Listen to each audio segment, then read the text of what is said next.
কিছু কিছু মানুষও মনে করে যে আমাদের রিজিক তাদের হাতে।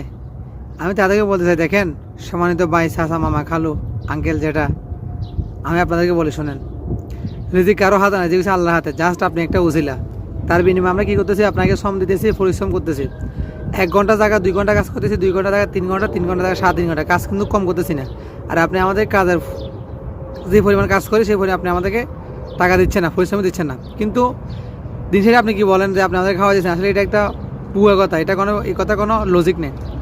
যদি হচ্ছে আল্লাহ হাতে, আপনি যে একটা উছিলা, সেইখানে বলেন আপনি মা বলেন, ভাই বলেন, বোন বলেন, ছেলে সন্তান বলেন, ওয়াইফ বলেন, যাই হোক না কেন, সবাই যে একটা আপনি তাদের একটা উছিলা, কিন্তু তাদের খাওয়াইছেন, তাদের রিজিক হচ্ছে আল্লাহর হাতে।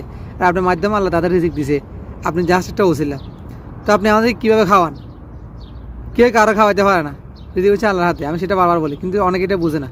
আল্লাহ আপনাদেরকে হেদায়েত করুক, আল্লাহ আপনাদেরকে বুঝার তৌফিক থাক।